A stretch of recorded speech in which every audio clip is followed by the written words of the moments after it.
வணக்கம் மக்களே. இன்றைக்கி நான் எங்கள் வீட்டில் என்ன பண்ணேன் அப்படின்னா, இட்லி பொடி பண்ணினேன். ஆக்சுவலாக நான் ஏற்கனவே இட்லி பொடி பண்ணி வீடியோ நான் முன்னாடி போட்டிருக்கேன். அதுலேருந்து இன்னும் கொஞ்சம் சின்ன பொருட்கள் மட்டும் கொஞ்சம் வித்தியாசப்படும், கம்மியாக இருக்குது. ஆனால் இது டேஸ்ட்டாக இருக்கும். செஞ்சு பாருங்கள். ஒரு மெஷரிங் பவுல் எடுக்கோங்க. அதை மெஷரிங் பவுலில் எல்லாத்தையும் அளந்துக்கலாம். 1 கப் உளுந்து, 1/2 கப் கடலைப்பருப்பு, 1/2 கப் வெள்ளை எள்ளும் யூஸ் பண்ணலாம், கருப்பு எள்ளும் யூஸ் பண்ணலாம். ஸோ இந்த மெஷரிங்கில் போட்டு எல்லாத்தையுமே தனித்தனியாக வறுத்து அதை நல்லா ஆறுற மாதிரி ஒரு பாத்திரத்தில் மாற்றிக்கிட்டே வாங்க.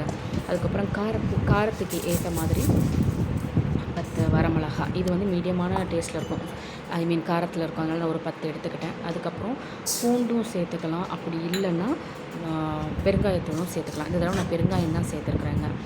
அதையும் அந்த நம்ம ஆற வைப்போம்ல, அப்போ தனியாக நான் போட்டுக்கிட்டேன். அப்புறம் இதில் கொஞ்சம் அந்த சூடு தணிகிறதுக்காக கொஞ்சமாக வெந்தயம் அதையும் போட்டுக்கிட்டேன். அதுக்கப்புறம் கருவேப்பிலை நல்லா கைப்பிடி நிறையா போட்டு அதையும் தொட்டால் உதிர்ற அளவுக்கு வறுத்துட்டு போட்டுக்கணும். நான் செஞ்சுட்டு இருக்கும்போதே சிலிண்டர் ஆஃப் ஆகிடுச்சு. ஸோ அதையும் மாற்றிட்டு அதை நான் எப்போயுமே அதை வந்து நான் எப்போ மாற்றுறேன் அப்படின்றத கேலண்டரில் நோட் பண்ணுவேன். இப்போ ஜூலை 13 மாற்றிருக்கேன். அதுக்கு முன்னாடி எப்போ மாற்றிருக்கேன்னு பார்த்துருக்கேன்.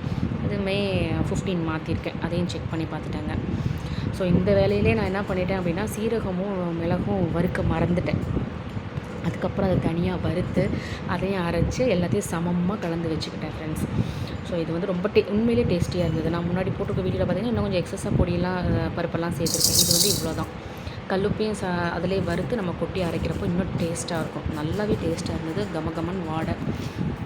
நீங்களும் அதே மாதிரி சமைச்சு பாருங்கள், செஞ்சு பாருங்கள். டேஸ்ட்டு எப்படி இருந்ததுன்னு முடிஞ்ச அளவுக்கு கமெண்ட் பண்ணுங்கள். நீங்கள் எப்படி செய்வீங்க அப்படின்றதையும் ஷேர் பண்ணுங்கள். இந்த நாள் இனிய நாளாக அமையட்டும். நன்றி மக்களே.